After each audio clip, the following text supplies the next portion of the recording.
भूतिया स्कूल का रहस्य। यह कहानी एक छोटे से गांव के सरकारी स्कूल की है, जहां एक नए शिक्षक का आगमन होता है। यह स्कूल गांव से थोड़ा दूर था, जंगल के किनारे, जहां शाम होते ही सन्नाटा छा जाता था।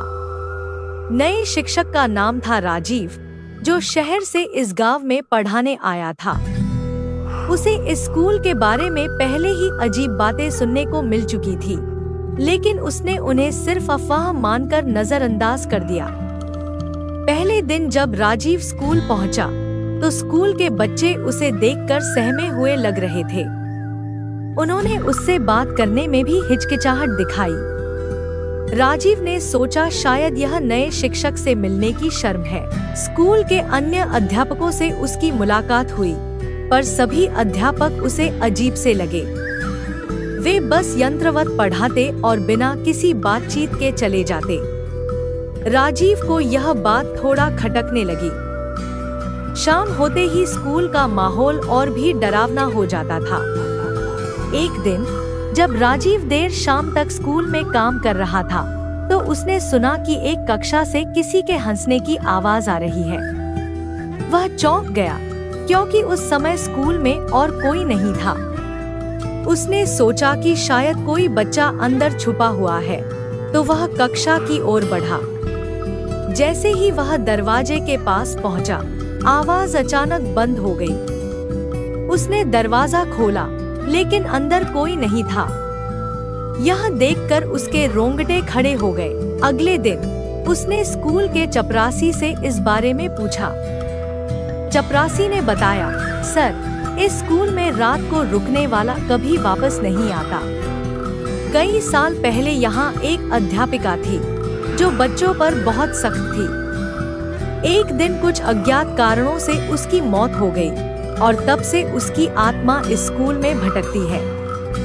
रात के समय उसकी हंसी और चीखें सुनाई देती हैं। राजीव को यह सुनकर अजीब लगा, लेकिन उसने इसे महज एक और अफवाह समझा।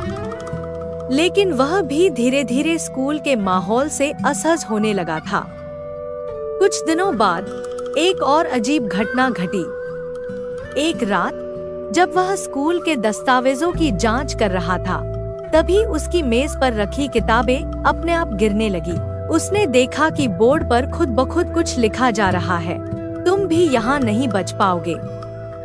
अब राजीव के लिए यह डर सहन करना मुश्किल हो गया था। वह भागकर स्कूल से बाहर निकल गया। अगले दिन उसने स्कूल छोड़ने का मन बना लिया। जब वह अपने सामान पैक कर रहा था, तब अचानक स्कूल के बच्चों में से एक लड़का उसके पास आया और धीरे से बोला, सर, आप अकेले नहीं हैं। उस आत्मा से बचने का एक ही रास्ता है। राजीव चौंका और उस लड़के से पूछा, क्या रास्ता है? लड़के ने कहा, आपको उस अध्यापिका की आत्मा से माफी मांगनी होगी। उसने बहुत बच्चों को सताया था, और उसकी मौत भी एक अनहोनी के कारण हुई थी। उसकी आत्मा इस स्कूल से तब तक नहीं जाएगी, जब तक उसे शांति नहीं मिलेगी। राजीव ने सोचा, शायद यही एकमात्र उपाय है। वह उस रात स्कूल में रुका और अध्यापिका की आत्मा से माफी मांगने का फैसला किया। रात के ठीक 12 बजे जैसे ही उसने माफी मांगनी शुरू की, स्कूल में हलचल होने लगी। दरवाजे अपने आप बंद हो गए, खिड़कियां जोर जोर से हिलने लगी, और एक ठंडी हवा का झोंका आया। तभी राजीव ने देखा, एक धुंधली आकृति उसके सामने आकर खड़ी हो गई। वह वही अध्यापिका थी।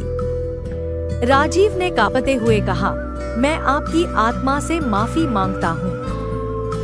कृपया इस स्कूल को छोड़ दें और शांति प्राप्त करें। कुछ देर की शांति के बाद वह आकृति धीरे धीरे गायब हो गई।